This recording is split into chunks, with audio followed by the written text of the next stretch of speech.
गुलबर्गा के तमाम कारोबारी लोग और तमाम मजहब के लोगों का शुक्रिया अदा करता हूं जिन्होंने एक पीसफुल बंद बनाया।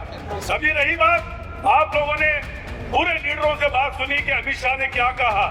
मैं ये समझता हूं हिंदुस्तान का एक होम मिनिस्टर जो इंटेलेक्चुअल होना चाहिए।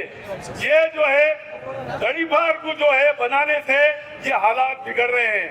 ये लोग कभी भी ये पार्टी के लोग आपके हमारे महलों में आते हैं तो जय भी बोल के आते हैं। अगर वो दूसरी बात बोल के आते हैं तो ये लोग जीतते नहीं सकते। तो आज हम अपने अकल के नाखून को नोचना पड़ेगा। ये लोग क्या करना चाह रहे हैं हमारे साथ।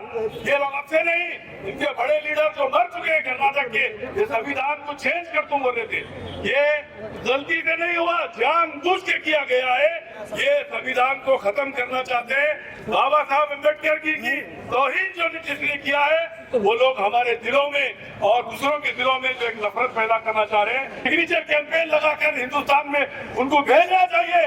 वो खाली अगर मीटिंग करेंगे तो ये बाहों पे गिरेगा ही नहीं इंशाअल्लाह। खाली मीटिंग करेंगे वो लोग तो बाहों पे गिरेगा। रिजाइन करने की बात की छोड़ो, हम ये कोशिश करेंगे, लीडरों से बात करेंगे और कमेटी मिलकर एक सिग्नेचर कैंपेन चलाएंगे हमारे कर्नाटक से और पूरे हिंदुस्तान से उनको भेजेंगे कि वो रिजाइन दे। कम से कम अपनी कौम जिसके बलबूते में तुम आए, बाबा साहब अम्बेडकर के बलबूते में तुम लोग आए हुए, पार्लियामेंट में आए हुए, ऐसे वक्त से जो है आप बाबा साहब अम्बेडकर और उनकी कौम के साथ